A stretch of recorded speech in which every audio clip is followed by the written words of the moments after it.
Let's just make sure we're live. At least I'll know when I'm live.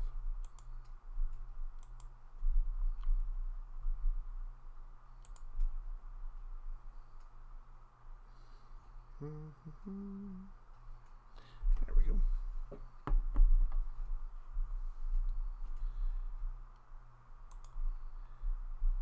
Howdy, howdy, folks. Welcome back to Chiefsman's Corner Live, the first podcast of the new Madden cycle. I do have Discord audio on tonight, so those of you that want to tune in on Discord, you're able to do so.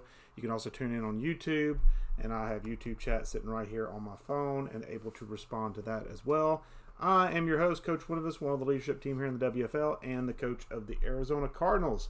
This show, we're going to dive into Week 6 action, have our first players of the podcast for the cycle, talk some state of the union for the WFL, a bit of discussion around Chiefsman's Corner and how the cycle is going to flow as far as Chiefsman's Corner goes, and we're going to follow up with our Ask the Chief segment.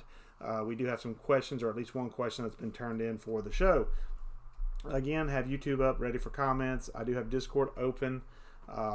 Bear with me as I try to keep up with everything. I am working off of a laptop. I don't have a super desktop, so I don't have like 2 or 3 monitors to look at. But if you're listening in, welcome aboard. Thank you for listening. Again, commenting in YouTube chat or just let me know that you're there, and I'll respond to any comments as they come up. If you want to let me know via Discord DM, I'll respond via Discord DM as well. I have that up and available to look at as well. But if you're watching any of this, whether you're watching it live or whether you're watching a recording of it, thank you for watching. Any and all support is appreciated. Without you guys, the WFL doesn't exist. The first thing I want to talk about tonight, as we always do with these podcasts, is the WFL's incentive plan. This plan allows you to get some perks that aren't available for every member simply by doing some extracurricular activities that involve WFL. Anything from doing Twitter/X to articles on the Neon Sports site, to commenting or participating in the show. Even chatting in Discord can earn you experience points. Anything that makes the WFL a more immersive experience and increases its presence in the Madden community earns you some sort of credit. A link to the incentive plan is available using the command /incentive plan. That is all one word, /incentive plan in Discord. The next thing to talk about is our Ask the Chief form. You can use this form between weeks of the podcast to submit any questions you have for me, and I will answer them on the show, giving you credit for the question. It's an easy way to build up incentive points and provide extra content for this podcast. Use the command /AskTheChief, that is also all one word, /AskTheChief, to pull up the form in Discord. I will state before I finish off the official housekeeping notes, I do have a lot of cats in the living room that are apparently wound up, so if you hear some noises in the background, I do apologize, but I have a bunch of cats and I can't control how they act and operate. With that out of the way, we're going to recap the scores from Week 6 and highlight our offensive and defensive players of the podcast for Week 6 as we bring up the WFL games. Boom, here we go. We start off, we're going to just go over the scores real quick. In Week 6 action, the Atlanta Falcons jumped to 5-2, taking over that NFC South with a win over the Commanders, 27-17 is your final there. The Commanders fall to 500 on the season at 3-3. Lots of scoring here this week. No defense to be found in the WFL early on. That'll be one of my little rants for the State of the Union here shortly. 44-38 is your final between the Broncos and the Chiefs in an AFC West divisional matchup. The Denver Broncos moved to 4-2, while the Chiefs, after a rough start, move to 2-4. And as I see, I do not have that up and running. There we go. Now it's up and running. Sorry, didn't notice that until just a second. My bad. There you go. Now you can see the scores I'm talking about. Seattle and Cincinnati in a barn burner of a battle. Looks like it came down to the last second, with the Bengals pulling out a 41-40 victory over the Seattle Seahawks. The Bengals return to 500 at 3-3, and the Seahawks fall to 2-3 on the season. Another high-octane game. The Lions and Buccaneers, 52-38 is your final. Apparently, we are all in the Big 12 here. Detroit moves to 4-2 on the season with the W, while the Tampa Bay Buccaneers fall to 3-3 on the season. I believe that puts them in third place in the NFC South, maybe fourth, actually. 45-24 is your final Week 6 action between the Cowboys and the Chargers. Chargers pulling out the W over the Cowboys. The Chargers move to 3-2 on the young season, while the Cowboys fall to 2-4. Raiders and Patriots in a little bit of a shocker. The Patriots have been playing good football lately, but apparently the vaunted Raiders defense was too much for the Patriots to overcome. They fall 24-14 to the Las Vegas Raiders, who are at 500 at this point of the season, while the Patriots are also at 500 at 3-3 each team is.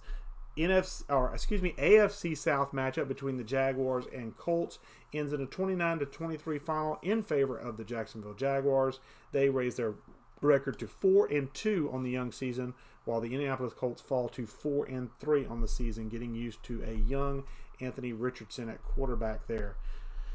49ers and Browns face off, and the 49ers overcome the Browns. 31-17 is your final here. The 49ers increase their record to 5-1 on the season, while the Browns fall to 4-2, tied in the AFC North, with the Baltimore Ravens, who fall this week in Week 6 to the Tennessee Titans in a bit of an upset, late last-second field goal, I do believe.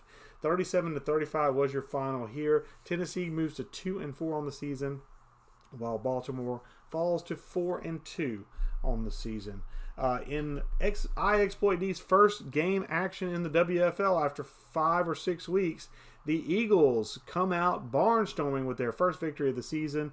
40-17 is your final over the New York Jets. The Jets fall to 4-2, a respectable record for this season. But Philadelphia coming out firing with their new owner, finally able to take on the sticks and play a game this season. He's been tied up with real life stuff, and we look forward to seeing how he plays moving forward. In a tight battle between two really, really good WFL owners, the Buffalo Bills come out 38-17 victors over the New York Giants and Coach Cly. Meek Boy coming back to us after having left us in Madden 23 due to rules violations. We've welcomed him back, and he is firing on all cylinders with the Buffalo Bills. They are undefeated at 6-0. The Giants and Coach Cly, after a hot start, are in a bit of a tailspin right now. I believe they've lost 3 straight, and they fall to 500 at 3-3 in a very tough and winnable NFC East. Game of the week, which was apparently something that nobody voted for. The Arizona Cardinals and the Los Angeles Rams, a 1-4 versus 1-4 matchup at the time of playing. Arizona comes out on top, 31-7 is your final. The Rams had a tough time on offense all game long. The Cardinals got a couple of stops, and basically Kyler Murray has continued his MVP potential running through 6 weeks of the season. 31-7 is your final here. Arizona moves to 2-4, and Los Angeles moves to 1-5 at the time of this, because they have played their Week 7 game. 45-38, another defensive stalwart game here between the Saints and the Texans. The Saints come out the victors with a couple more points on offense. The Saints move to 3-3 and 500 on the season, while the Houston Texans fall to 1-5 in a very tough AFC South division. The Texans did make a pretty big deal this week, though, trading for Minka Fitzpatrick and for Deontay Johnson from the Steelers in exchange for Dexter Stingley and John Mechie from the Texans. So it's kind of a little bit, not a blockbuster in our parlance, but a pretty big deal moving those players. We'll see if that helps accelerate the Texans' rebuild moving forward.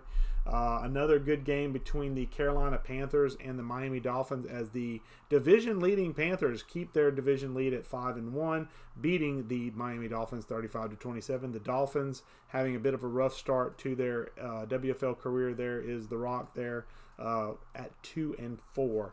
And finally, in Week 6 action, another divisional matchup between familiar foes, Rimster and the Vikings, and Smash and the Bears. Smash and the Bears. We'll call him OG Smash here, I guess, since we have 2 Smashes now.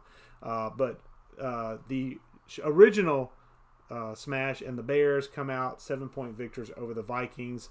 Both teams are at 3-3 in that NFC North. And with that, that does it for scores. But we need to talk players of the podcast. As I come back online and come back in picture form, we will say that the offensive player of the podcast, after looking at some stats through games, I'm going to award it to Chiefs wide receiver Marquez Valdez-Scantling, because even though the Chiefs lost to the Broncos, Marquez Valdez-Scantling did everything he could to make sure it was a W. He had 6 catches for 87 yards. That doesn't sound terribly impressive, I know, but 4 of those 6 catches were touchdowns. There's the impressive part. So 24 points were represented by Mr. Valdez-Scantling, but unfortunately it was not enough to overcome the high-octane Broncos offense. Defensive player of the podcast, it's hard to find defensive players of the podcast, but I did find one in a win. We've looked at Chargers middle linebacker Kenneth Murray Jr., had 3 tackles, 2 sacks, an interception, and 1 pass defense in a 45-24 win over the Dallas Cowboys. And that does it for our offensive and defensive players of the podcast. And now we move on to the part of the podcast that may not be as comfortable. This is the State of the Union. I usually try and do this before the start of the season due to recording circumstances for me in this podcast, which I'll get into when I get to the corner, discussing how it's going to proceed going forward. I haven't got a chance to talk about this too much. I will state for the record, we are a full league at this point as the time of recording. So we have full 32 owners, so that's always good to have jumping into a cycle, even though we did delay until the start of the season due to Neon Sports not being available due to EA, because EA is always going to EA. But some things I have seen as far as issues early on is just gameplay in general.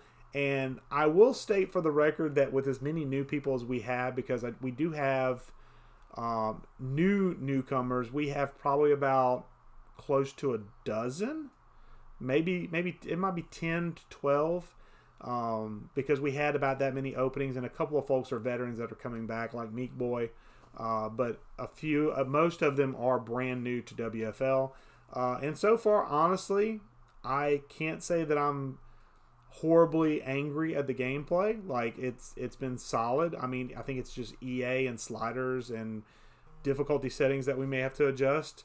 But I have said the gameplay is better than I anticipated from a lot of newcomers. So that's kind of a tip of the cap, a doff of the cap, if you will, to anyone listening or watching this that is brand new to WFL. I have had to have some conversations with folks and the PA on some things, but at this stage of the Madden cycle, usually, and this is not trying to be ugly, but in previous cycles, usually we've already been through a couple of owners and knocked them out because of the fact that they've been so bad and not wanting to change that we've just moved on from them. We haven't had that problem with this crew, so that's again a doff of the cap to you for being in that setup. As I now see a DM in my setup, so let's see. Oh, it's just okay. All right. Yep. All right. It's game time. Yeah, I know, Lamigra. I know. Good luck against the Bears, by the way, Raiders. So gameplay in general has been good. It's not perfect, but I don't expect perfection. I expect us to keep going for perfection, but I don't expect us to be perfect every single game, not even me. But just be aware that keep on top of the rules as a whole. I have no real huge complaints about any of the newcomers to my knowledge.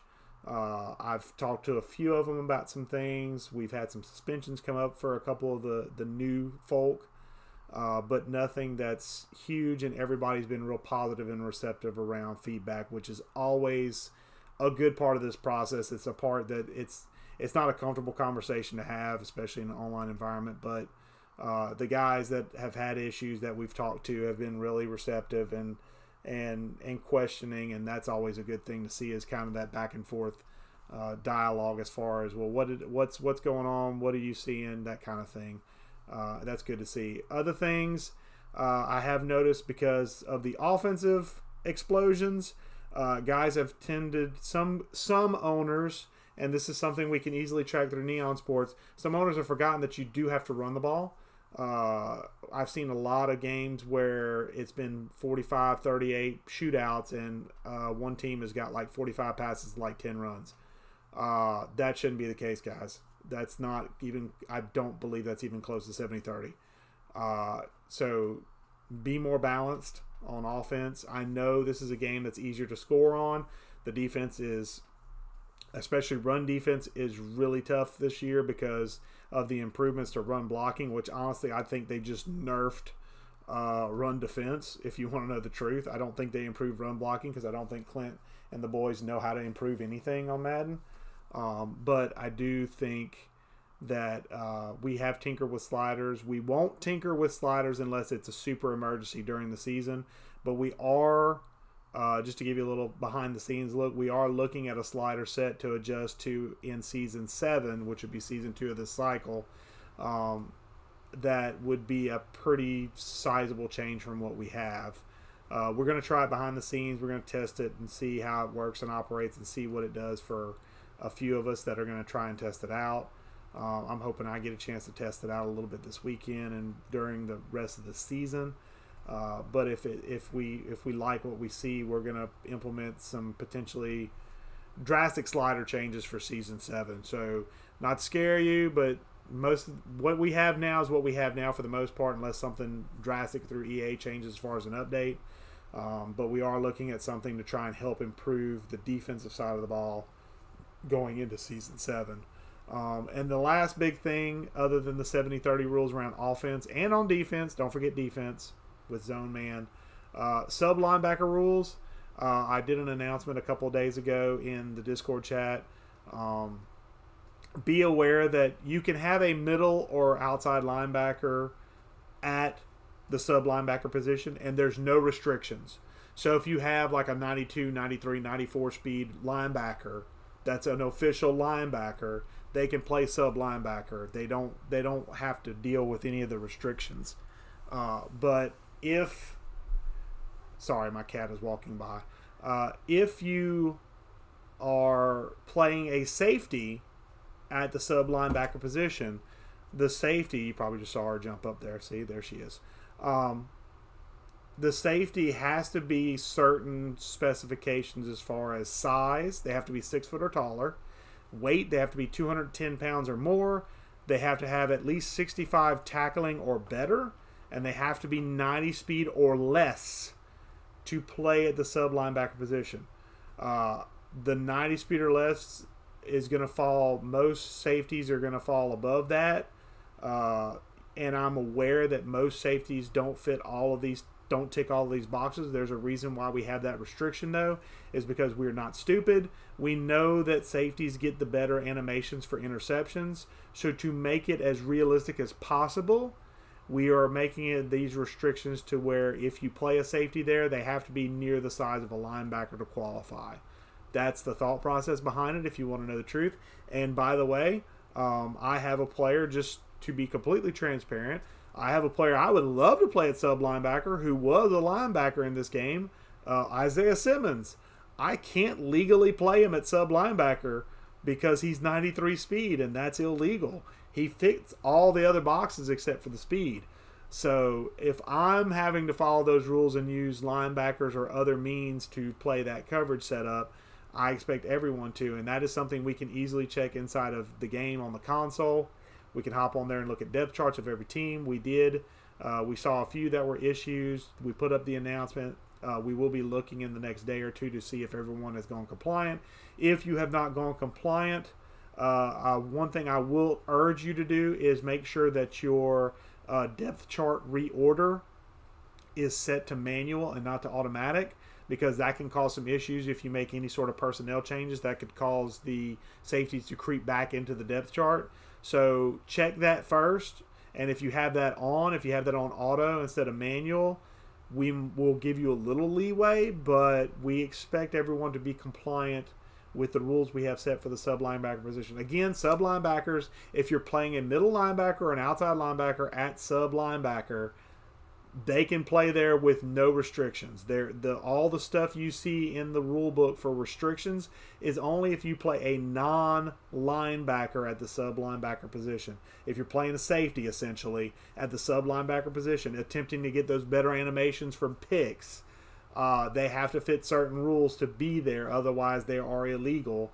And if we find anyone not in compliance upon check-through, and it's not a issue with the setup of your depth charts, you will be punished. Just letting you know right now. If the announcement wasn't clue enough, here it is in podcast form with me staring at a camera.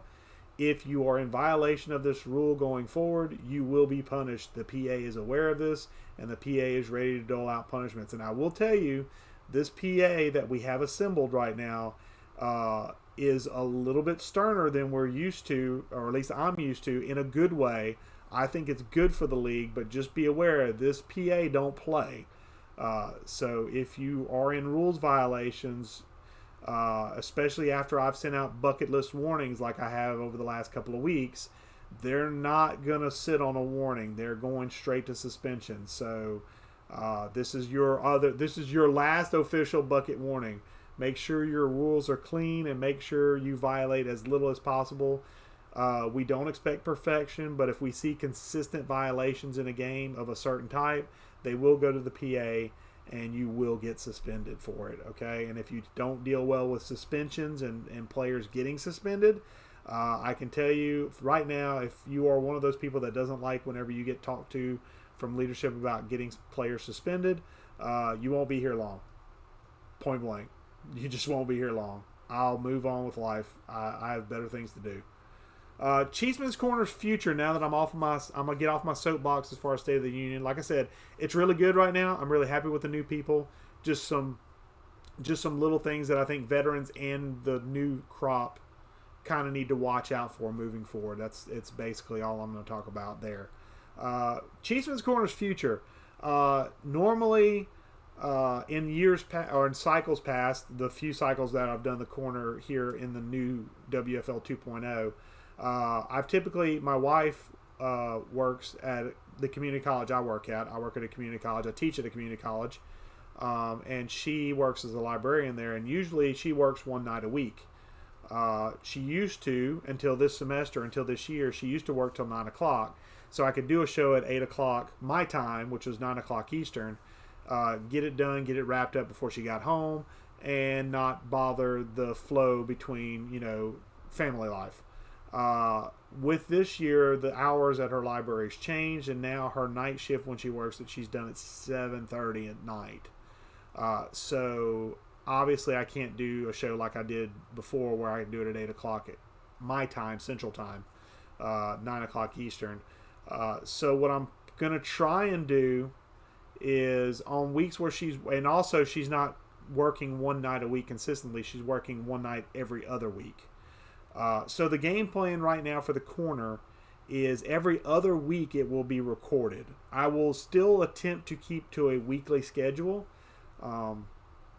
It'll probably be on Mondays because she does work every other Monday at this time, but that may change.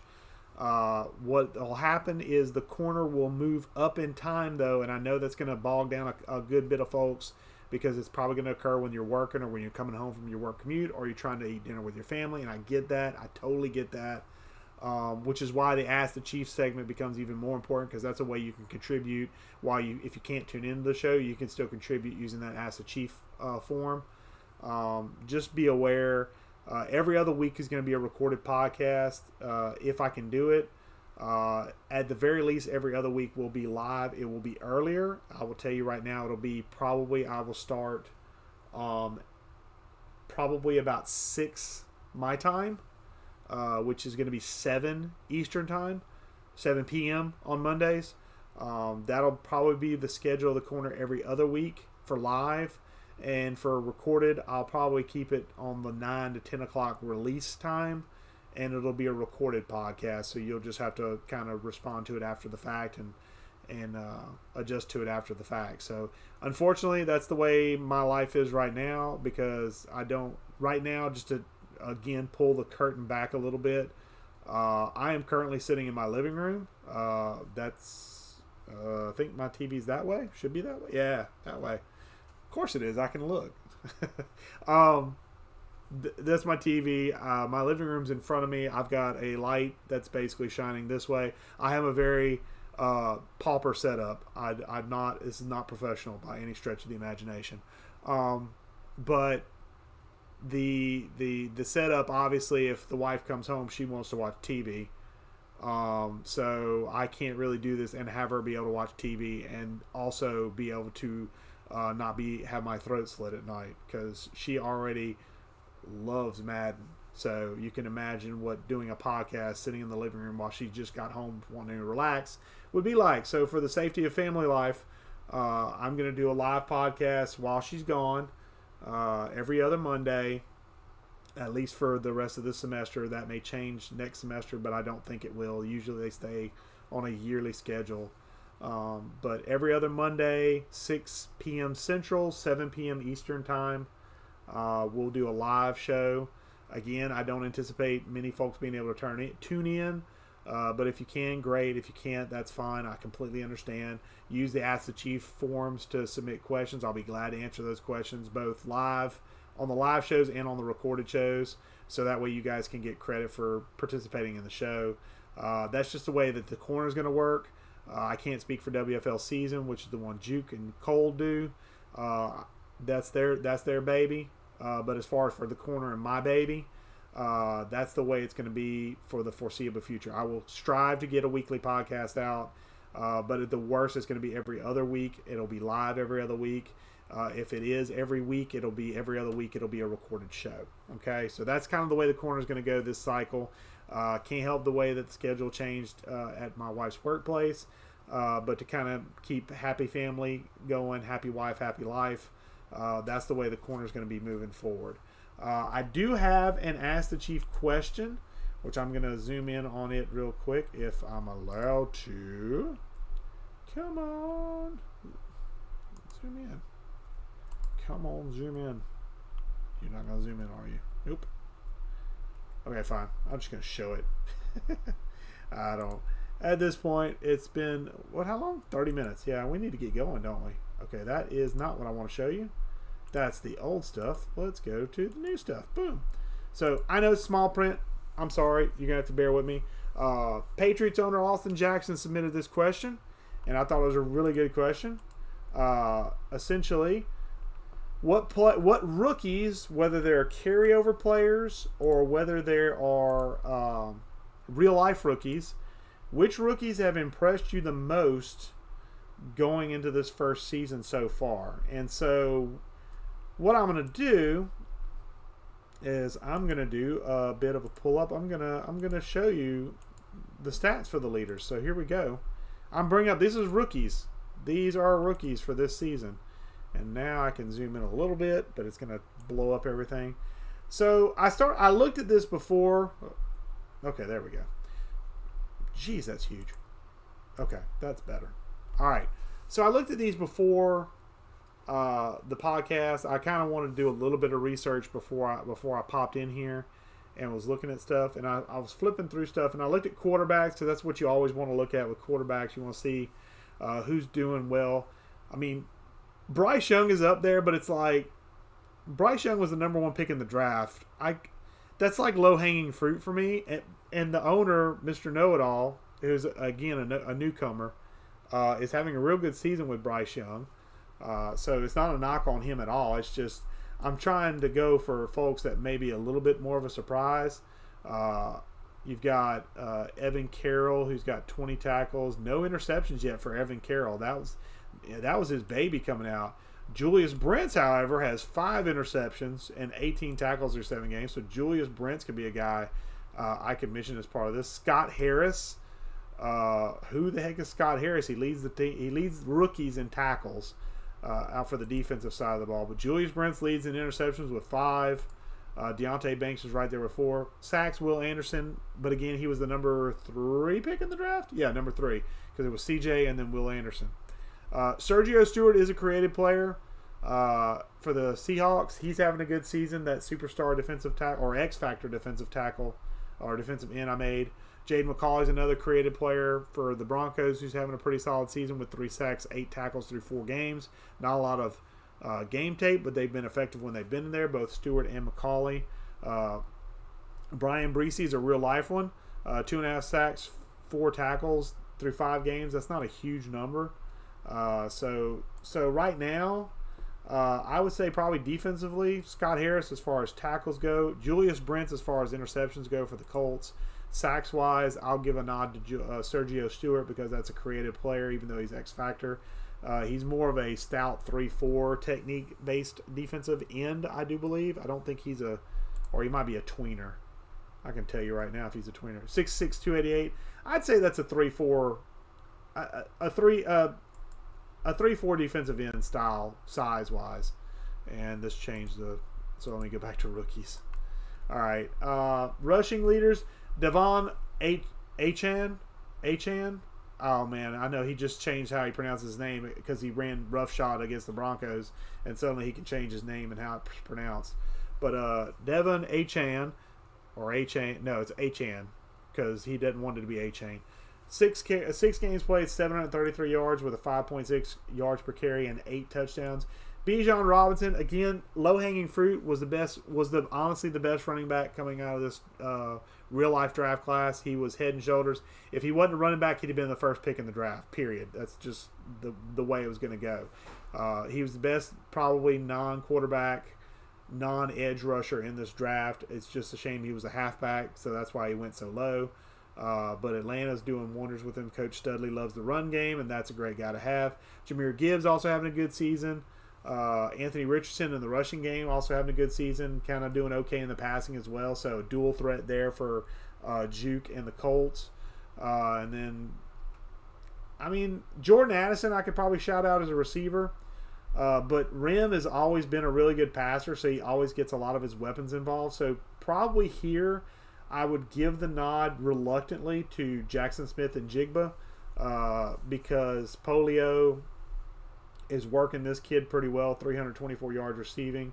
Jalen Hyatt also, Coach Cly, is a really sound offensive player, working the rookie there from Tennessee, 374 yards receiving through 6 games and 2 touchdowns. Jordan Addison has 6 touchdowns. But again, Rim is a really good offensive mind and really good passer. So those stats, even though they're good, I want to lean on the other guys a little bit because those guys aren't as well known for their passing game as Rim is in this league. So I think Addison and Jigba, Smith and Jigba, Hyatt receiving wise, Achane running back wise, Bijan is an honorable mention just because it's Bijan Robinson. And then defensively, I'll give the nod to Julius Brents as far as interceptions go.